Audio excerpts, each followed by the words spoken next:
मेरे प्यारे भाइयों और बहनों, आज हम गीता के 15वें अध्याय पर पहुंच गए हैं।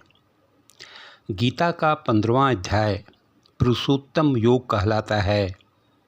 इसमें भगवान श्री कृष्ण ने जीवन, संसार और आत्मा का ऐसा रहस्योद्घाटन किया है जो मनुष्य को आत्मज्ञान, विवेक और जीवन के परम उद्देश्य की ओर प्रेरित करता है। यह अध्याय 20 श्लोकों का है, परंतु इसका संदेश गहरा और सर्वकालिक है। यह अध्याय संसार रूपी उल्टे वृक्ष की उपमा देकर प्रारंभ होता है। इस संसार चक्र की जड़ें ऊपर अर्थात परमात्मा में और शाखाएं नीचे फैली हैं। इसकी पहचान और इससे छूटकर पुरुषोत्तम परमात्मा तक पहुंचने का उपाय बताया गया है।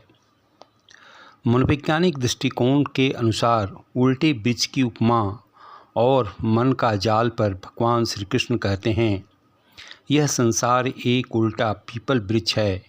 इसकी शाखाएं, पत्ते और फलों की तरह हमारे संबंध, इच्छाएं, सुख दुख, मोह और भोग वासनाएं फैली हुई हैं।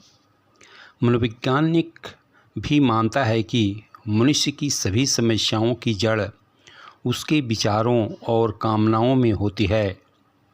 जब हम अपने मन के नियंत्रण में नहीं होते तो यह वृक्ष जड़ें फैलकर हमें बंधन में डाल देता है।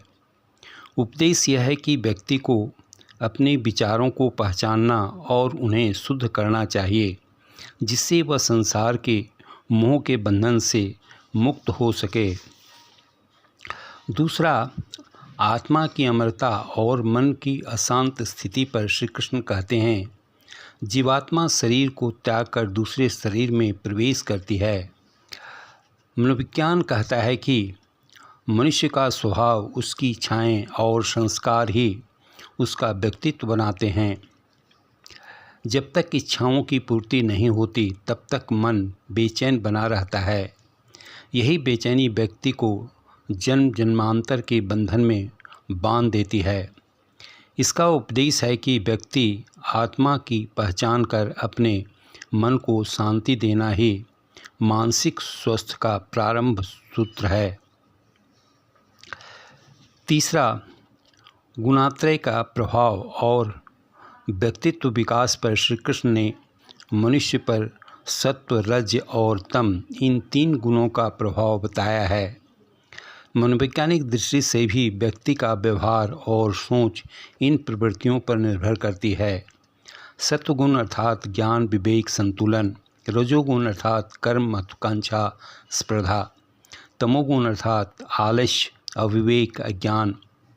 इसका उपदेश है कि सत्वगुण को बढ़ाकर रज और तम को नियंत्रित करना चाहिए। यही मानसिक उन्नति का मार्ग है।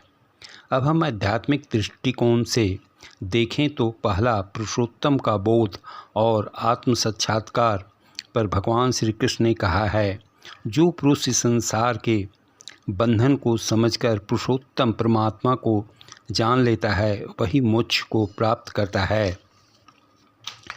आध्यात्मिक दृष्टि से जीवन का उद्देश्य आत्मा को परमात्मा से मिलाना है। संसार की असारता को समझकर परम तत्व में मन को स्थिर करना ही मुक्ति का मार्ग है। इससे उपदेश मिलता है, मनुष्य को वास्तविक स्वरूप अर्थात आत्मा का बोध करना चाहिए। जब हम भीतर की शांति और दिव्यता को पहचान लेते हैं तब बाहर की परिस्थितियां हमें विचलित नहीं कर पाती।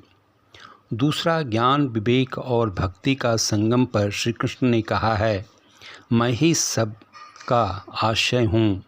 जो मुझे भजता है मैं उसे उस परलोक तक पहुँचाता हूँ।